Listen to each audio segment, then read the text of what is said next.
Christopher, let's talk first of all about the idea that you came from a homeschool program, playing in that, and then going to the Division II level to play basketball. Explain a little bit about how that high school, non-high school, if you will, program worked out and what that was like. Yeah.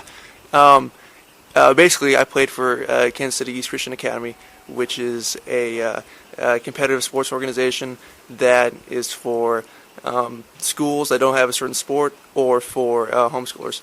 And so we're not classed, so we got to play up to 43 games in a season. So that was pretty exciting. Yeah, that's a lot more than a high school person would play, even if they go to the state championship round. That help with your development as a player? Yeah, it definitely did. Especially, going later into the season, we played some good competition. So it was definitely you build up your stamina playing that many games. So. Did you play a lot of minutes in those games? I did, yeah. Junior and senior year, I started playing, close to entire games, coming out just for a break or foul trouble. Sure. So, yeah. How about the structure of that program? You were telling me there's a regional tournament, and then you also play in a national tournament.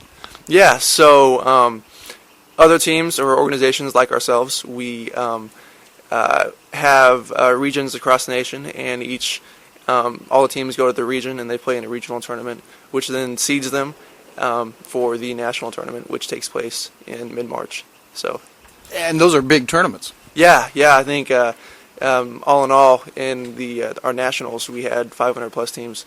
So.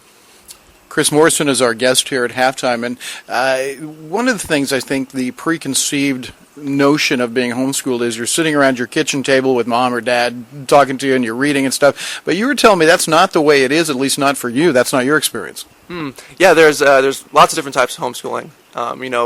It's personal preference on how the parents or whoever wants to do it, but the way I was raised, we through middle school and junior high, we did have a curriculum we used, but then starting high school, I started taking classes at a community college. So sophomore through senior year, I was taking classes there, and it's definitely not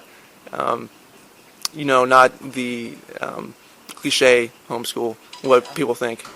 Well, the other, notion that people have is that homeschooling is not something, you won't get the socialization you do in public school, et cetera, et cetera. What's your feeling on that? It is. It varies by the individual, but with my family, it was not a problem at all, because with, the amount of time we play sports, where we travel, and then me taking classes at the community college, socially everything's there. So, You mentioned your family. Tell us a little bit about your mom, dad, and you've got a couple of brothers, it sounds like. Yeah, my mom and dad. My mom she taught in the Blue Springs school district for 7 years till she had us. And then I have an older brother, Kyle. He's 20. He's going to be 21. And then I have a little brother who is a freshman this year. So his name's Evan. How about on the basketball end of things? Here's the kind of the scouting report I've got on you from the coaches. You're a player that has made huge strides since the beginning of the year. I think your playing time is kind of reflecting that. But this is a team that really needs a lot of minutes out of their post players. Yeah. Definitely, I learned a lot of things coming into this, playing against good competition every day in practice, and then, but yeah, you definitely learn a lot of things, and I think, I'm coming along, and hopefully I can bring what I have, onto the court. What's the strongest part of your game, in your opinion, right now? For me, I think it's versatility. For my size, I'm 6'8", but I like to. I can play both, back to the basket, and I like to face the basket and drive. So, when I get a chance, I think that on a mismatch, it's a hard thing to guard. We've seen you step out and shoot a little bit too. What's your range? How do you feel comfortable, or where do you feel comfortable? Right now, I think my range, I'm 15, 18 feet. But I feel good shooting 3-pointers as well. Then also in high school, that was a thing I did on a regular basis. So. Back to your pre-collegiate days, what was the jump like from that level to Division II? It was.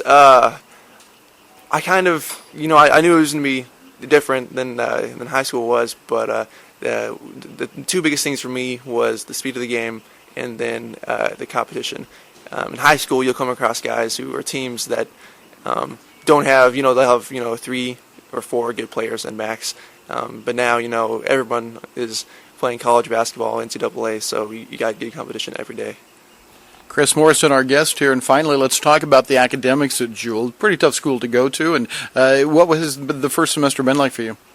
It was good. I liked the class sizes and everything. The professors are really good.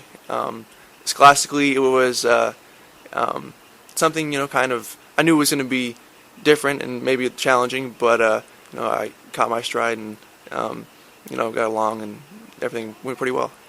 How about after college? What are your plans at this point for after Jewel? Gosh, that's a good question. If you could tell me, I'd like to know too.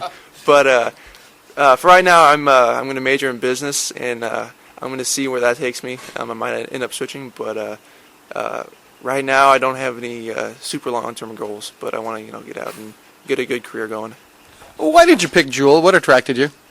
For me, I like the size and the feel of the school. It was very personal.